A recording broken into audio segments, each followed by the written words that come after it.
Olá, olá, querido, graça e paz, pastor Paulo César, com você aqui, tudo bem com você? Olha, hoje eu estou aqui fazer um vídeo importante sobre relacionamento. Tem gente que me procura, né, e pede oração pela família. Todo pastor é procurado para orar por alguma causa. E eu sou chamado para orar muitas vezes pela família e outros problemas também. Mas quando alguém me pede oração pelo casamento, eu pergunto para a mulher ou para o homem: você está botando em prática o que diz Provérbios, capítulo 14, versículo 1? Toda mulher sábia edifica a sua casa, mas a tola destrói com as suas próprias mãos. Você põe em prática esse versículo? Você já parou para pensar que, na verdade, não é o diabo, não é o vizinho, não é a amiga invejosa, não são os parentes que estão destruindo o seu casamento? Quem está destruindo o casamento é você próprio, com as suas próprias mãos, como diz Provérbios, capítulo 14, versículo 1. Outra coisa importante nesse texto é entender que não é o diabo, não é ninguém, mas você próprio. Destrói com as suas próprias mãos. Sabedoria não é algo exclusivo só da mulher. A mulher tem que ser sábia para lidar com o marido enjoado. Não. Os dois precisam de sabedoria. Tiago diz que quem não tem sabedoria, peça a Deus. Sabedoria é algo que nós precisamos pedir a Deus, assim como Salomão pediu. Você pede sabedoria para lidar com o seu relacionamento, para lidar com o seu marido, para lidar com a sua esposa? É bom pedir sabedoria a Deus, e Ele vai dar. Quando alguém me pede oração sobre casamento, principalmente quando se refere à vida sexual, eu pergunto se ele está observando o que está escrito em 1 Coríntios capítulo 7, quando fala acerca do casamento. E Paulo responde algumas questões importantes ali. Ele diz o seguinte, que não desfraudeis uns aos outros, um dos versículos. Não desfraudeis uns aos outros, a não ser por consentimento mútuo, para vos aplicares a oração e depois ajuntai-vos novamente, para que Satanás não vos tente pela vossa incontinência. Olha que coisa interessante, é o casal precisar entender o direito do corpo um do outro. Depois do casamento, o teu corpo não pertence mais a você, pertence ao marido. Depois do casamento, o corpo do homem não pertence mais a ele, pertence à mulher. Isso é muito interessante. E você já observou isso? A única forma de não ter relação sexual é quando o casal aplica a vida em oração. E assim mesmo tem que ser em comum acordo para orar. E depois, novamente, vocês têm que se ajuntarem para que Satanás não vos tente pela vossa incontinência. Isso é muito importante.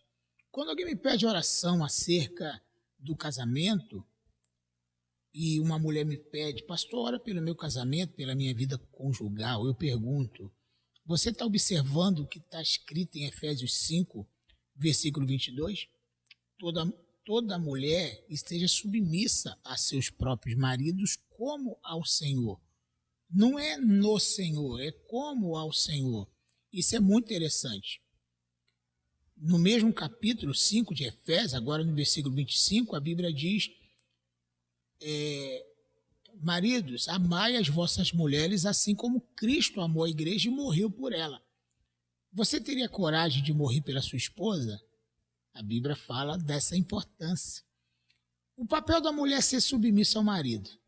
E o papel do marido é amar a mulher ao ponto de morrer por ela. E quando eu ministro sobre isso, eu pergunto aos maridos: você tem coragem de morrer pela sua esposa? Outro dia alguém disse que não. Mas a grande maioria dos maridos morreriam, sim, pela sua esposa, assim como Cristo morreu pela igreja. Isso é interessante. Quando alguém me pede oração sobre casamento, eu pergunto: você está observando o que diz 1 Pedro, capítulo 3, versículo 1? Lá nesse capítulo 3, versículo 1, diz que as mulheres devem ser submissas aos seus maridos.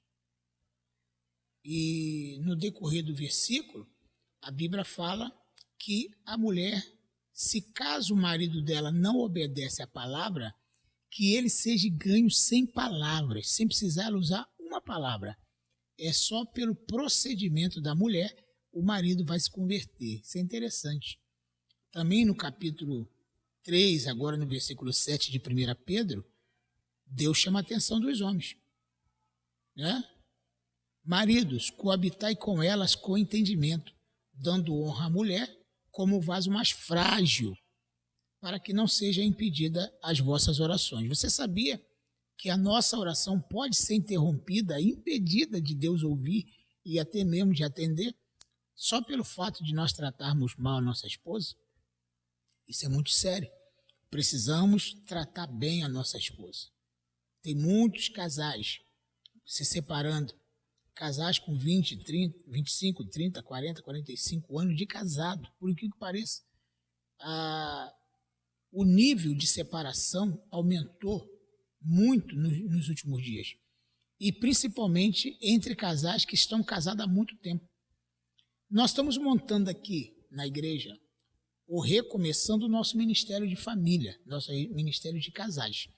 E nós estamos chamando pastores, casais que têm 40, 30, 45 anos de casados, para ajudar nesse ministério.